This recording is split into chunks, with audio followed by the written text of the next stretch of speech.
Okay, so we'll make a start and people can join us when they're ready.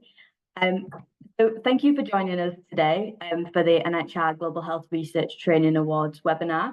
So I'll just start with some brief housekeeping before we go on to some introductions and the main webinar. So we've enabled Zoom's auto transcription, and you can turn them on by clicking on the live transcription button and selecting show subtitles. We'll also be holding a Q&A at the end of the webinar, but you can send your questions through at any time, and you can send us the questions by clicking on the Q&A icon and upvoting the ones that you want answering first by clicking on the thumb icon. So now that's out of the way, we can make a start. So thank you for joining us today on the NIHR Training Awards webinar. My name is Eleanor Welsh, and I'm one of the programme managers here at the NIHR based in Leeds in the UK. And I manage the Global Health Research SPARC Award, and this is one of the 2 awards that we'll be focusing today's webinar on. So I'm joined today by Emma Sinha and Dilia Number, if you'd both like to introduce yourselves.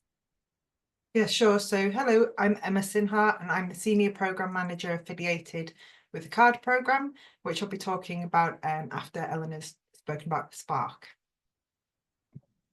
Hello, I'm Professor Dilia Number. I'm Professor of Obstetrics and Gynecology in Sheffield, and I chair the selection panels for SPARC and CADA. Great, thanks both.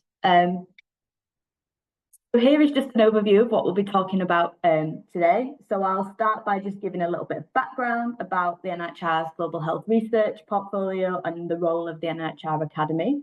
We'll then give an overview of the 2 training awards, so SPARC and CADA, and then we will move on to what makes a competitive SPARC and CADA application, and that's from the selection committee chair's perspective. And then after all that, we'll have a Q&A where, as I said before, please post your questions into the Q&A chat and we'll answer these at the end. So just to give you then a bit of background about the NIHR and the Global Health Research portfolio. So since NIHR was established in 2006, our mission has been to improve the health and wealth of the nation through research. So we deliver this mission through 6 core work streams, and one of this is funding applied global health research and training to meet the needs of the poorest people within low and middle income countries. So our global health research portfolio was funded through the Official Development Assistance, or ODA funding, was established in 2016, and it's grown significantly since then. NIHR funds high quality, policy relevant, impactful applied global health research and training, and it funds work that strengthens research capacity in both the UK and in LMICs through mutual learning and knowledge exchange. So projects should promote community engagement and involvement, and promoting equitable partnerships as shown on the slides. And the main aim of the work the NIHR Academy undertakes, and this is specifically through personal awards and the Global Health Research Training Programme, is strengthening research capacity in LMICs and the UK. So it does this through supporting formal trainees, so masters, PhD students, more experienced team members supporting early career researchers, sharing learning between collaborators, and that includes from LMICs in the UK, creating diverse research teams with a range of skills and enhancing organisations' ability to secure funding, to secure future research funding. So here is just a brief overview of what the NIHR Global Health portfolio funds. Within these overarching programmes, we have Academy members and training leads, and the aim of the Global Health Research Training Programme is to really strengthen and add value the existing investment that these programmes here already make to capacity strengthening. And SPARC and CADA are awards that sit within the training programme. I mentioned before Academy members and training leads. So these are 2 groups of people that I'll mention today, and I'll just define what they mean here. So a training lead works with the NIHR Academy to develop the training programme, so they share good academic career development practice and learn from others. They communicate opportunities to the Academy members, and we really work with the training leads to build the programme and help with the development of the Academy members. And the Academy member then is anyone who is receiving funding from or being supported by an NIHR Global Health Research Programme to develop their academic career. So we're now going to move on to the main part of today's webinar. So as I said before, I'll talk about the SPARC and then Emma will jump in about the CADA. So the slide here, it contains information relevant for both awards. So who is this? Are the schemes aimed at? So it's open to all the NIHR GHR programs who will be still active from the 1st of January 2026. And activities must be delivered at least 2 months before the end of the overarching research contract for that program. So the Global Health Research SPARC Award. The aim of the scheme is really about investing in individuals and enhancing their training experience and their academic career development. So the scheme provides opportunities for Academy members to apply for funding and to design and undertake short bespoke placements within another part of the NIHR. So this could be to train in a specific skill, to network, to collaborate with other relevant researchers and experts. The hope is that this award can be used to boost CVs and really help individuals to advance to the next steps in their career. Through developing a skill which is needed or working on parts of an application, for example, for a PhD. So there is individual development within this award, but another aim and outcome is also to increase the understanding of what the NIHR can offer and to connect researchers within the NIHR. So what funding is available to support a placement? So awards are £10,000 or up to £10,000, and this can fund travel, accommodation and subsistence. It can fund short training courses or workshops that the individual has identified, and it can also fund any outputs from the placement as well. So there's a list there of costs that won't be covered, and these include research costs, supervisory fees, open access fees, and conference fees. And there's a lot of flexibility within the award, as placements can be either 2 weeks long or they can be as much as 6 months long. And these don't all have to be taken in one go. They can be in smaller blocks as well. So where can you go for your placements? Well, there are lots of parts of the NIHR where placements can be undertaken. And this is across both the Global Health Research portfolio and also within the UK NIHR infrastructure. So we've developed a collaboration guide, and this provides further details about what each of the projects have to offer in terms of experience and facilities that they have available that someone might want to go to as part of their placement. So this document is constantly being updated, and the links to which we can share online, especially if we've got any training leads joining us today. They may wish to update this, update their information on this document, and we can share links to this with training leads afterwards of how this can be updated.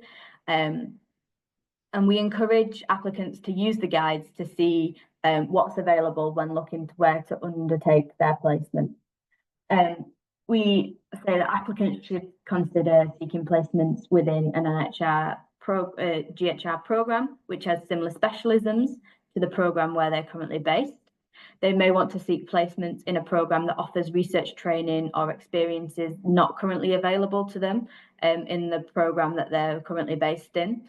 Or you may wish to seek placements within another part of the NIHR UK infrastructure or wider NIHR. And there's also a UK version, or a UK infrastructure version of the SPARC Award, and this has its own collaboration guide. But applicants to the GHR SPARC can use this document to find somewhere within the UK infrastructure that they may wish to go to.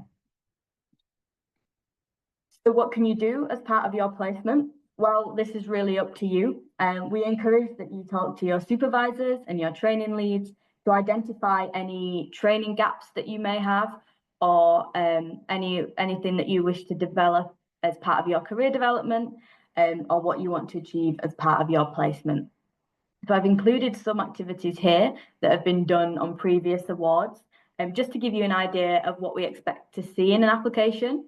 But as I said before, it's up to you as the applicant, and this was just to give you a bit of an example. So here's some examples of outputs and impacts from previous award holders. Again, this is just to give you some ideas. It's not an exclusive list. You can do much more than this. But these have included developing writing skills, including abstracts, applications, and papers. We've also increasing networks, and also enhancing your CV. So one of our previous awardees reported how it was really valuable for them to be able to advertise that they've received funding and they've been responsible for project conception, management, and analysis, and dissemination. So here's just the eligibility criteria. I don't have time to go over the full criteria now, but these can be found within the guidance notes. So I'll just focus on the main points here, and yeah, encourage you to read the round 5 guidance notes for more information. So as I said before, the SPARC is open to academy members, and these are receiving funding from also being supported by an NIHR Global Health Research Programme to develop the academic career. We say that applicants should be either undertaking formal training or being supported to apply for a formal training award. Applicants need to be registered or employed at their employing organisation or substantive employer. And this organisation must be one of the official collaborating institutions listed within their Global Health Research Programme award. And also, they must have support from both their employing organisation and their placement host organisation as well. So I will pass on here to Emma now to talk a little bit more about the CADA award. Hello, everyone. So now I'll talk a little bit about the, could you just go back a slide, sorry? Yeah. Sorry, apologies. Just about the Cohort Academic Development Award Scheme, also known as CADA. Next slide, sorry. Thank you. So the purpose of this is that it's for training leads, directors, PIs, and global health research professors to tailor a programme of activities to fill the training gaps that are identified in academic training and career development for their cohort of Global Health Research Academy members. And this can be in their programme award, or it can be or where training needs align. We'd encourage collaboration with other Global Health Research Programme awards. Next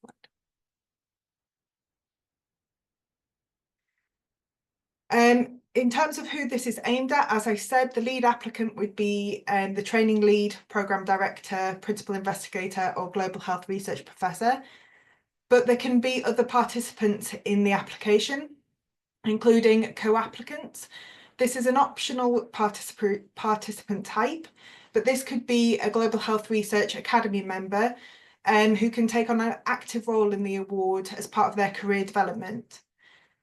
We also encourage collaborators, although again they are optional, and these could be co-applicants from other Global Health Research Programme awards. And again, these can either be training leads, programme directors, etc., or they could be academy members from other awards. And we'd encourage you to look at the collaboration guide to look for potential collaborators. Next slide. In terms of the amount of money available, it's £30,000 per award up to that value, so no more than that. And it will really depend on the sort of activity that you're going to be doing. Funding can include a variety of different costs, including formal training fees, travel, accommodation, subsistence, and other reasonable costs that are required to deliver the activities that you have planned. These could include things such as speaker facilitator costs, venue hire, and it will really depend on what you've got planned to do. There are costs that are seen as ineligible. These include research costs and supervisor fees, admin costs, which are seen to be covered by the overheads in your programme award, open access fees and conference fees. In terms of the type of activities supported, it's very variable, and we would encourage you to be creative based on the training needs that are identified in your training needs analysis. But to give you kind of an example, some examples of the sorts of activities that exist, but please don't think that these are the only ones that you have to stick to this list, is to hold and attend workshops or training courses on skills to strengthen research capacity, to establish peer-to-peer learning groups and networks, cross-programme mentoring, and cross-programme journal clubs. But as I said before, these are just some examples, so you can kind of have a feeling for the for CADA. But we'd if you think that you would be able to identify a different way of identifying solutions to the training needs that you've identified, then please do.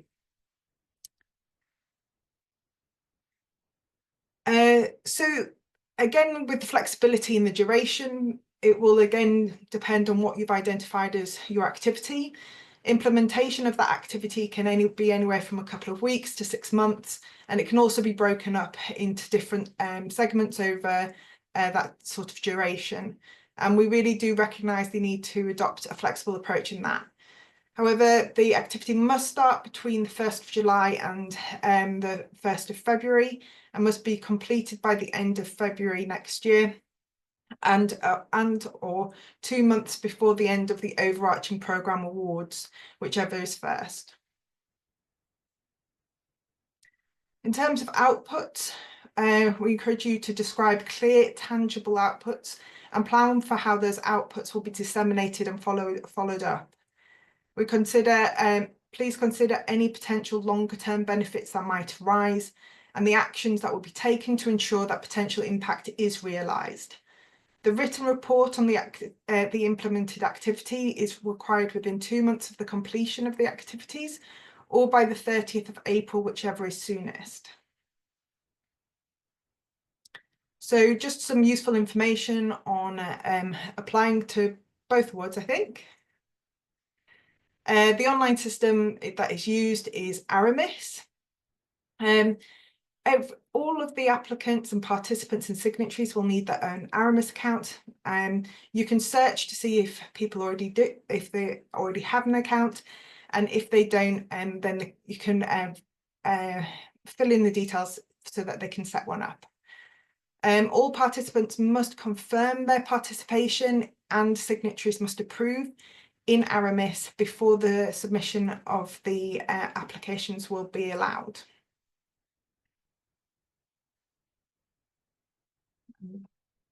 In terms of some key dates, the competitions have already launched. That was in November, and the competitions close in February on the 13th. Following which there'll be eligibility and remit checking. In March there'll be a selection committee funding recommendation meeting, and then for the activities to be implemented between July and February as outlined before. Okay, handing over to Dilly now. Yes, thank you very much. So I'm going to be speaking to the perspective to the program from the selection committee that I chair as a chair for both CADA and SPARC.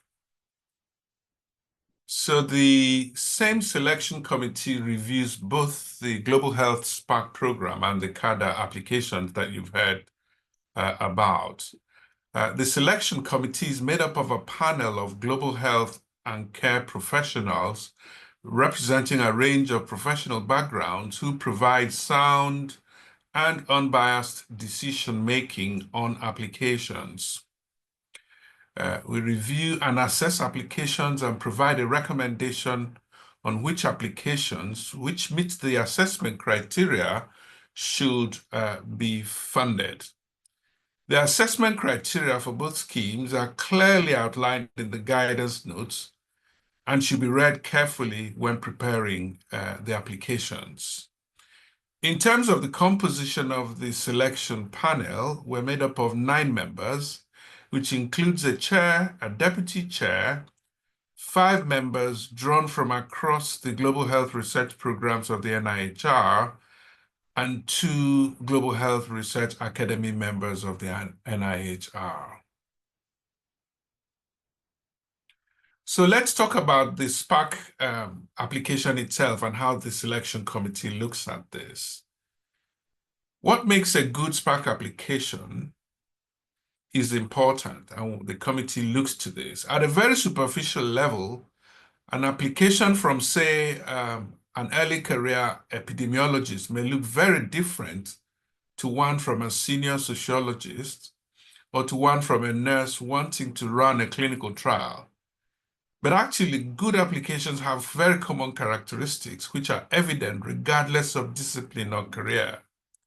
And it's these that committee members and reviewers are looking for when shortlisting applicants for interview. So to secure funding, you need to be able to demonstrate and propose a beneficial and impactful placement, which will provide a platform for you to gain new skills and experiences in a supportive environment. A SPARC award supports early career researchers who are actively pursuing an active academic research career, working in a range of methodological and clinically oriented disciplines. And we assess the applications against the assessment criteria that have already been espoused. And these are also outlined very clearly in the guidance notes.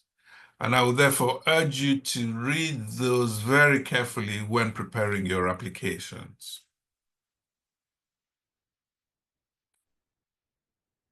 So this slide details and contextualizes the placement plan and supports the justification provided for the placement and training and career development needs. So it's important that the applicant's experience is articulated clearly in the application. What research experience they've had, what are the areas of interest, what previous projects that they have led or made a significant contribution, including audits, evaluations, policies, etc.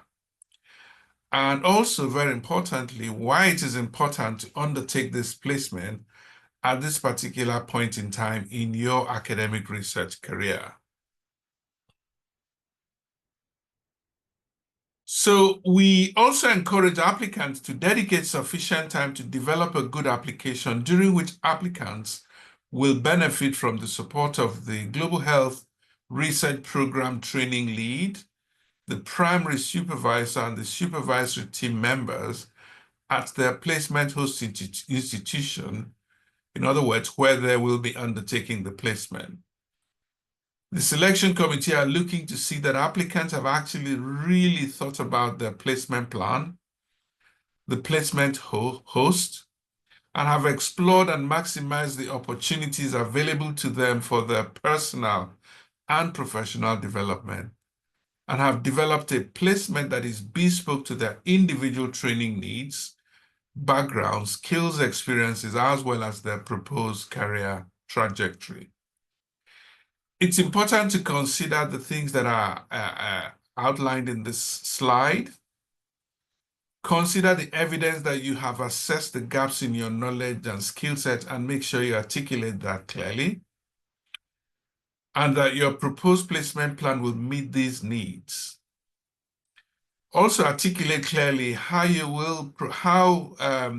your proposal placement can meet those needs, and why you have chosen the particular placement host institution that you've decided to work with.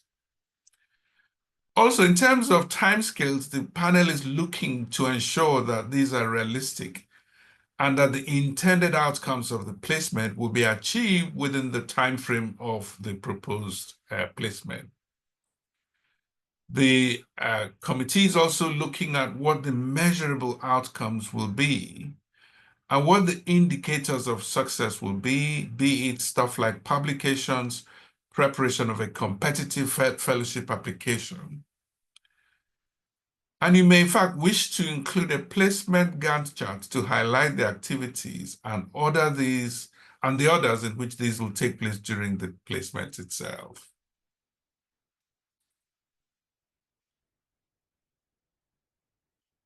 It's also important that you consider that you make very clear and concise and articulate the benefits and impacts of the SPARC placement on your research and your academic career trajectory. And these are outlined here.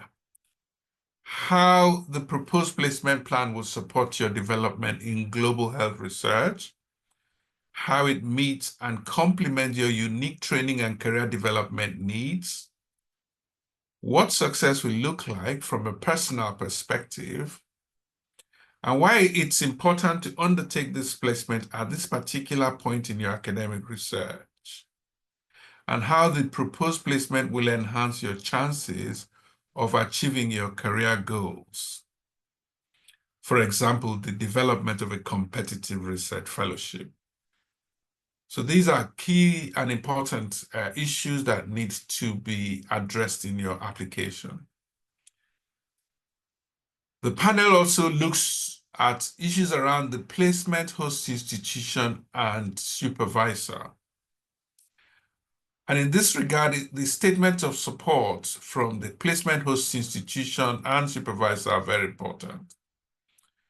And the committee will be looking at why the supervisor and institution has been chosen. And it's important that the support and commitment of the supervisor are well articulated.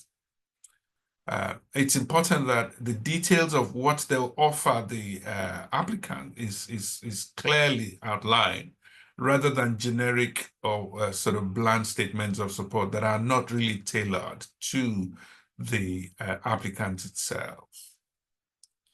It's also important to remember to ensure that the benefit from an ODA country and how safeguarding requirements will be met during the actual application itself. And in this regard, we will encourage you to look at the NIHR safeguarding guidance, which is readily available online, to enable you make sure that that statement is well articulated.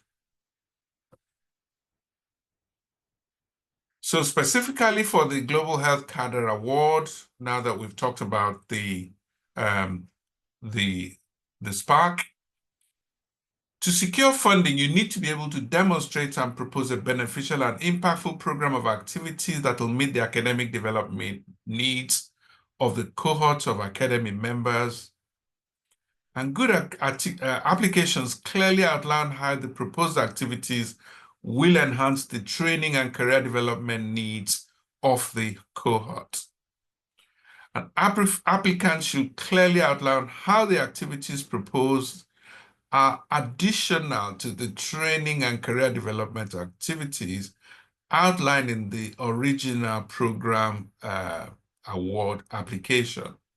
So there has to be something additional and not just a replication of what is already being funded through the particular global health research program. And applications are assessed against assessment criteria clearly outlined in the guidance notes. The applicant's experience and justification of the collaborator is important. And the applicant, who, as you have heard, is a training lead or a training program a director, should show some experience at supporting career development for early career researchers, and the experience of the co-applicant and collaborator should be articulated. Inclusion of a co-applicant is really a good opportunity for an early career researcher to demonstrate additional experience learning how to deliver such an activity. And it should articulate clearly how the inclusion of a collaborator enhances the program of activities. There should be a good activity plan. And there should be evidence that you've assessed the academic development needs of the cohort. And some applications that are stronger than others are the ones where there is a clear evidence that some training needs assessment has actually happened. The next important thing is to clearly justify the length of activities that you propose. And the selection committee will be asking the questions regarding whether the activities and the training outlined can be realistically achieved within the time frame that the applicant has proposed. And it's important to have clear and measurable outcomes from the activities and what will success look like following those activities. What about benefits and impact of the award? This is CADA and SPARC are all about benefits to the applicants and the early career researchers and their impact.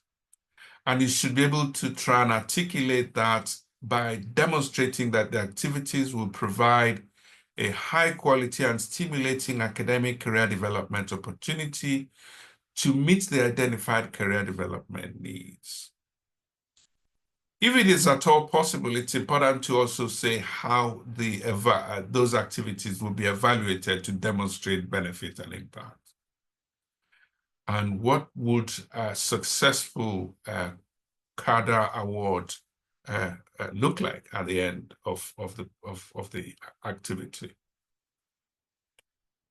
We're also looking at issues around finance.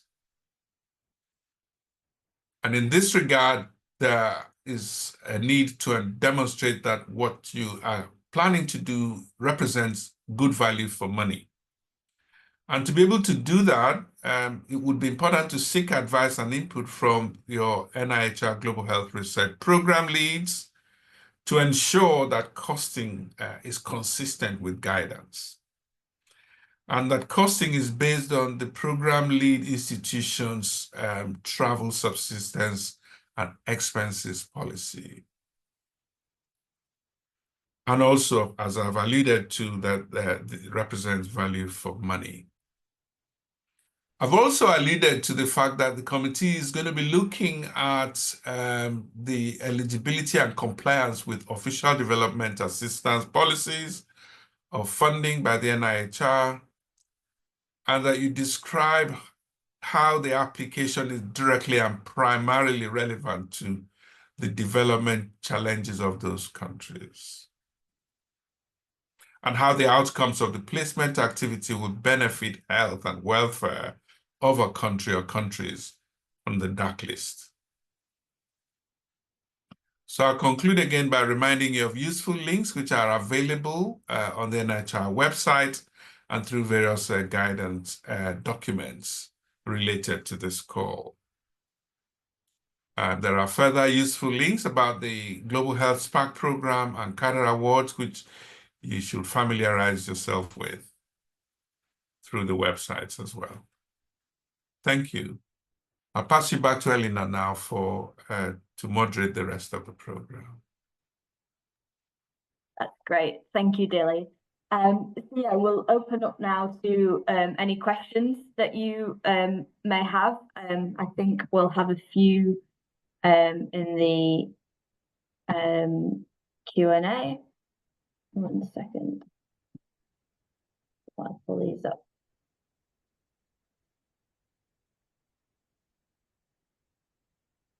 Okay, so the first question then we have then is the SPARC open to Academy members, so research staff who are not undergoing a PhD, master's or postdoc within a GHR centre?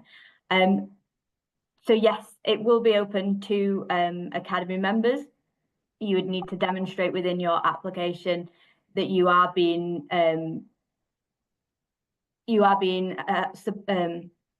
supported to develop your academic career. So it might be that you're currently being supported to write a PhD application or for a postdoc. So just to clarify though, that it is for members that are research staff within like academic research staff. So at the moment, it's not open to anyone that's sort of either a program manager or that side of the research program. Anyone else wanted to add anything there? No. But the next question then is, does the training lead have to be officially recognised by the NIHR? We have a capacity strengthening work package and a researcher who is in charge of this. Can we class her as a training lead?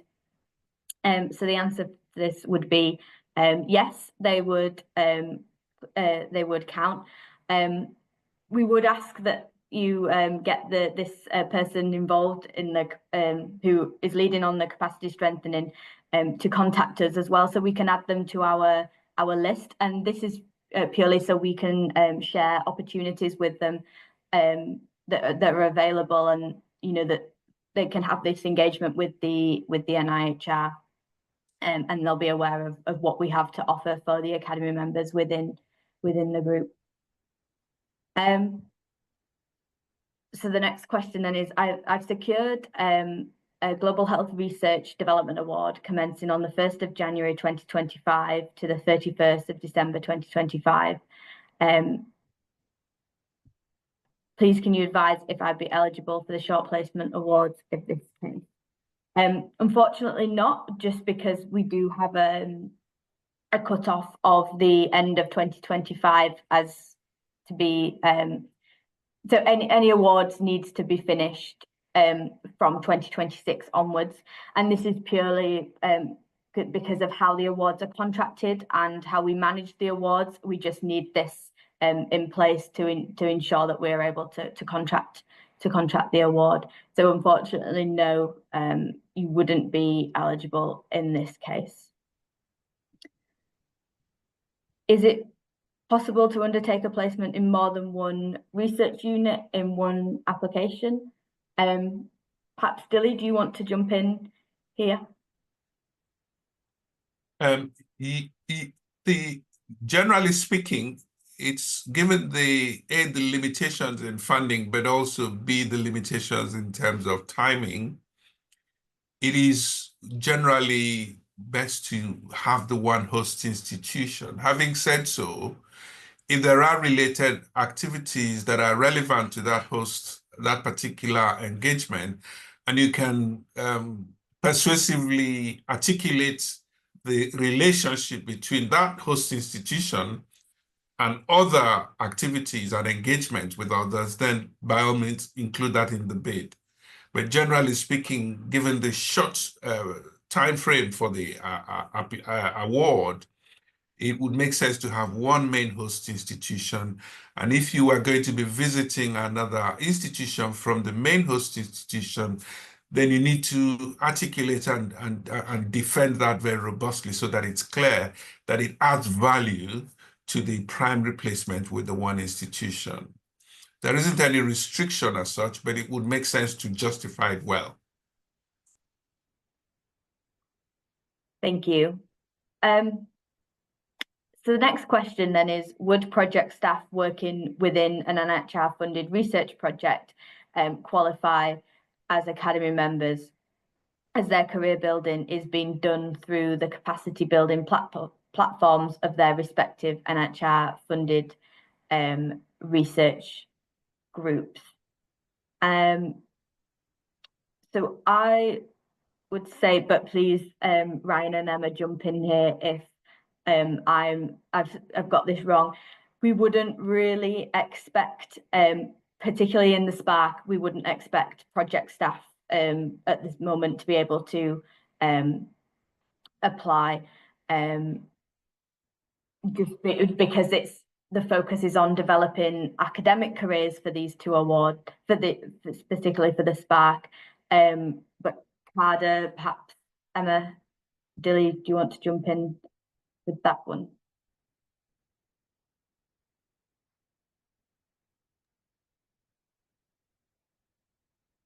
I think this question's asked in the context of the SPARC, isn't it?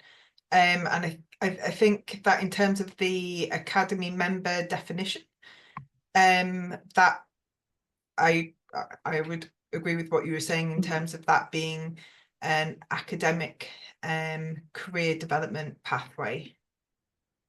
Yeah, great, thank you.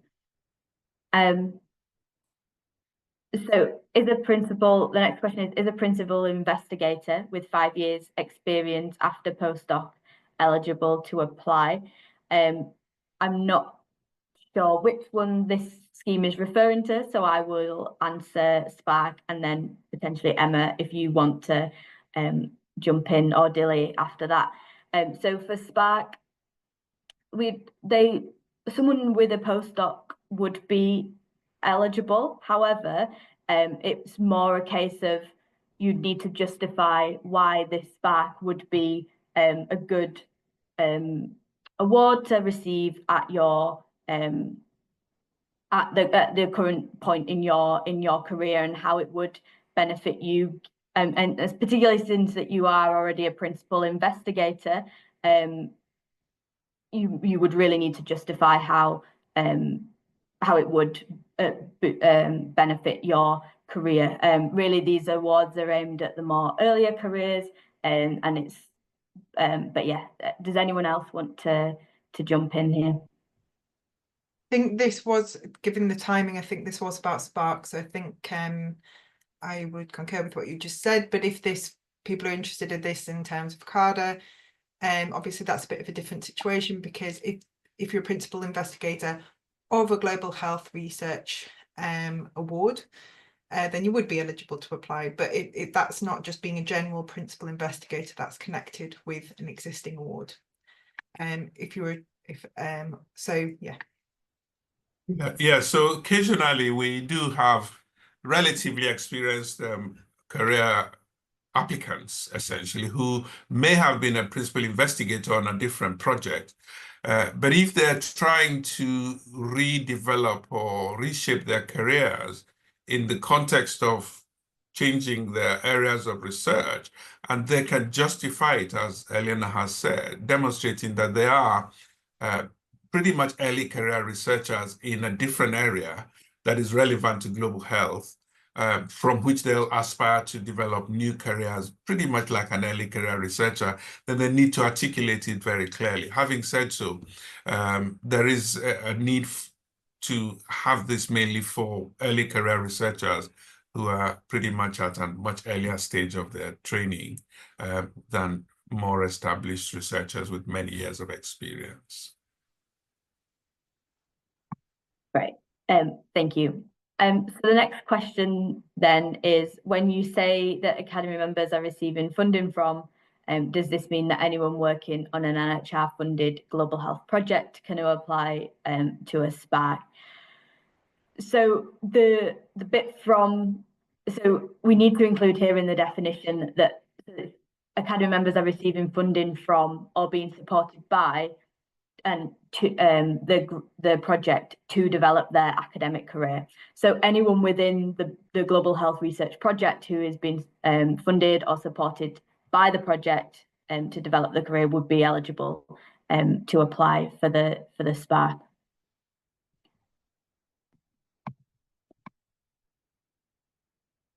And then they've said, can someone who has successfully completed their SPARC placement apply again to further develop their skills?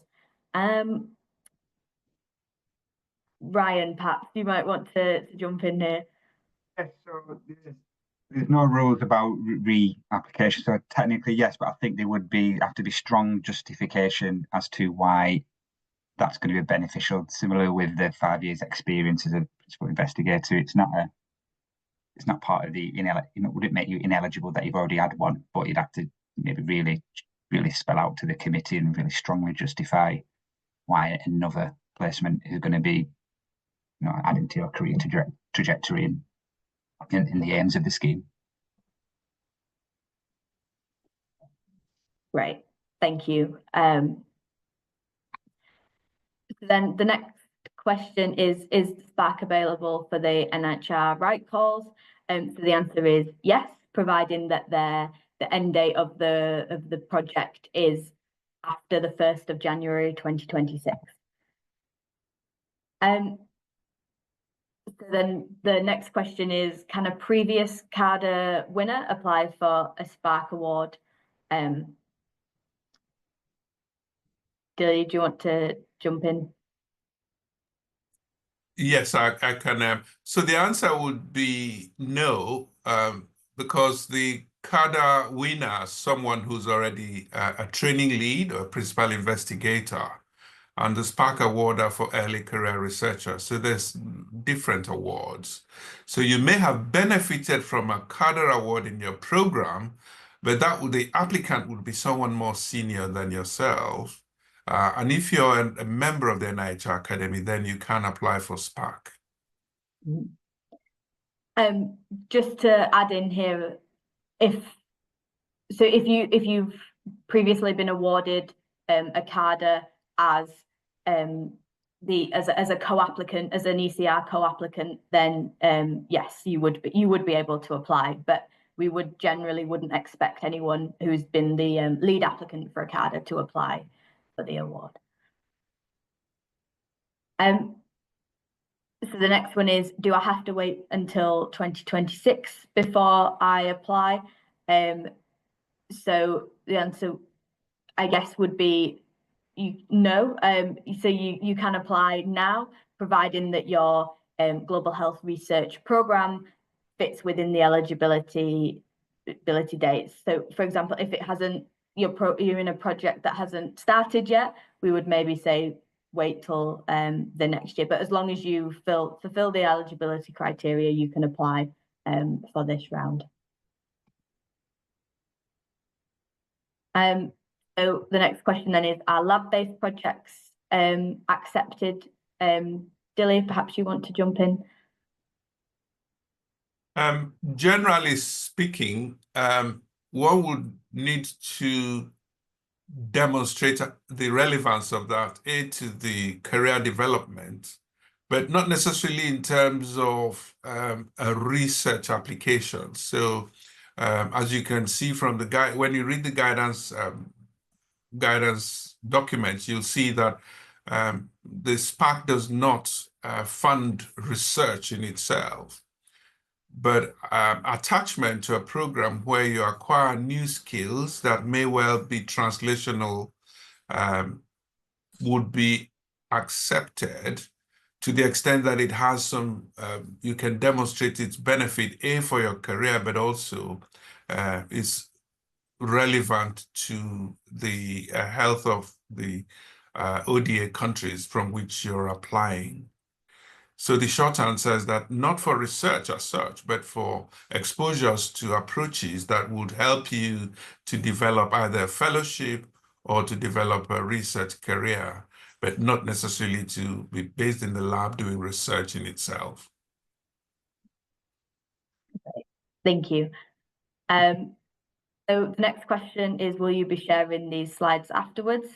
Yes, we can share the slides afterwards with attendees, and we can also include links to guidance notes and resources that are available online as well.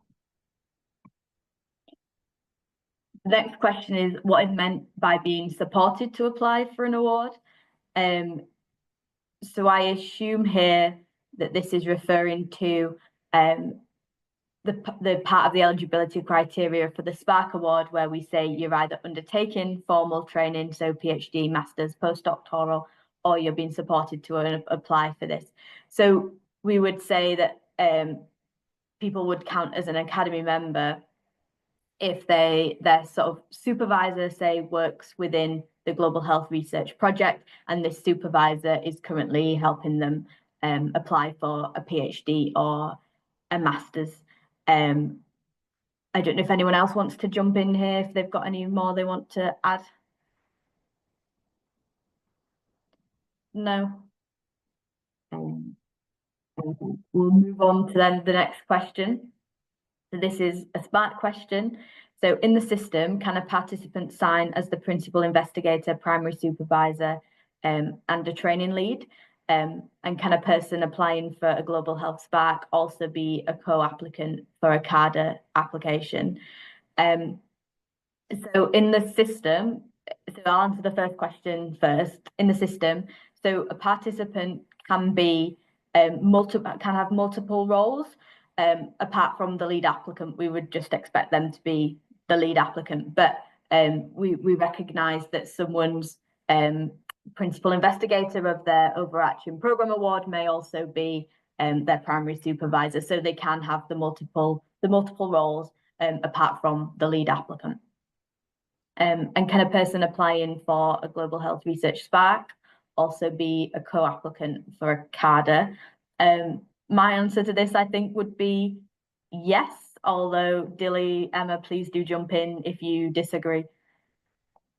No, I agree completely. These are two different awards. One's personal career development, that's the SPARC, and the other is exposing them to organizing a program that benefits a cohort. So I think that would in fact be encouraged if you're dynamic enough and visionary enough and ambitious enough to help in that way. I think the only thing that I would add is that if you're going to do that, to make sure that you're considering the timelines, that you're going to be able to implement both the SPARC and the CADA, given that they run at the same time. Yeah. Great, thank you. So the next question is, if rejected once, can I apply again next year? So the answer is yes, but we really do encourage that you think about how your application has been improved from last year and sort of highlight this. Dilly, Emma, do you want to jump in? No. Great. So the next question then is, could a SPARC placement occur in two countries that are partners of the same global health research group? I guess the answer is, I was going to say yes, but Dilly, do you want to? Yes, the selection committee would probably look at that and query that. The rationale being that the same research group would have funding for development of early career researchers across the entire group.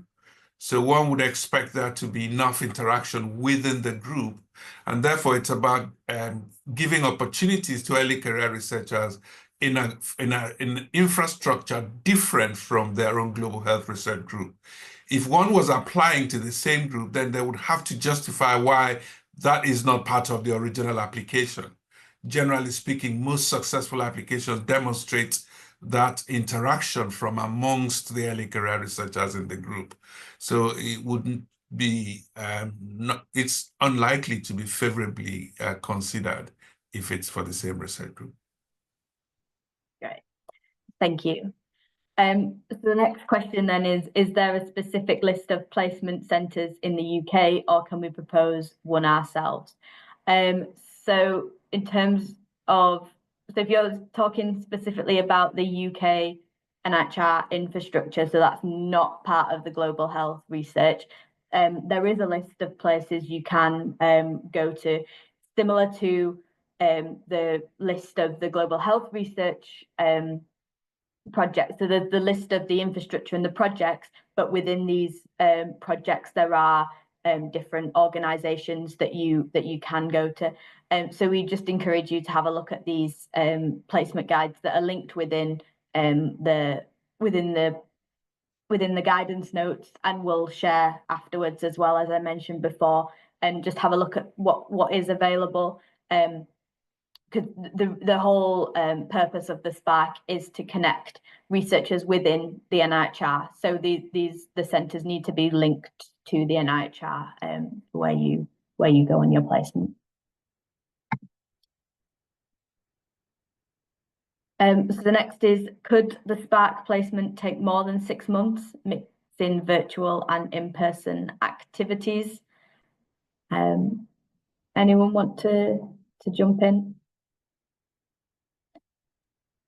I would say that provided those activities are clearly articulated within the window of the activity that is proposed within the guidance document, then that would work. And it's an important question in relation to the mix between virtual and in-person. Good applications that are very considered around value for money of having some virtual meetings as well as in-person activities are generally well liked because the finances are well considered. In contrast, applications where can be done virtually, but people are proposing in-person activities only may not be so favorably considered. So a mix of virtual and in-person is reasonable, provided you can justify it and you can actually deliver that within the time window for both the onset and the completion of the project, the activities themselves. Great, thank you.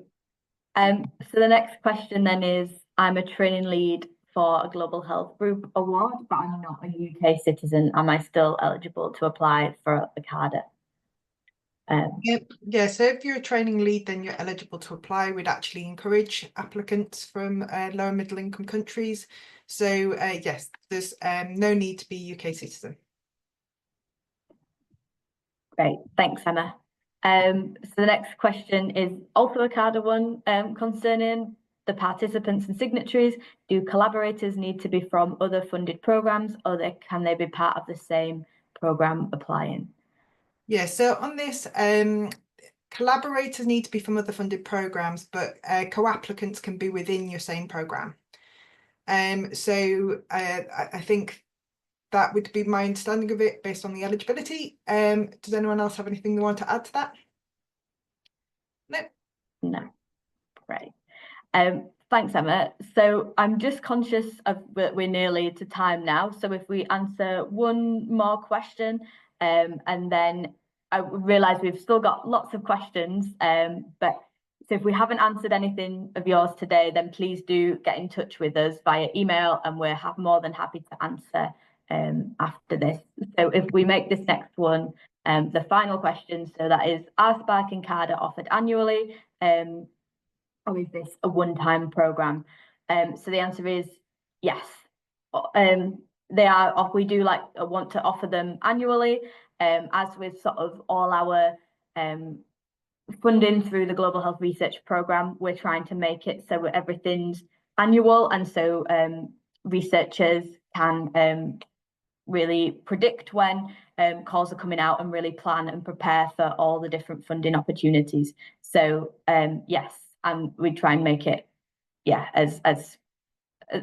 try and give you as much time to prepare applications as possible, with being very predictable with when awards are coming out. So yeah, we'll leave this there then for today. And as I said before, any more questions, please do contact us through the Global Health Research Training Programme email, which is ghrtp@nihr.ac.uk. We're more than happy to answer any other questions you have. So I would just like to thank Dilly for joining us, for taking his time out today to join us. It's really valuable for us to get your views and answers as chair of the committee. And I would just like to thank everyone else as well for joining us today.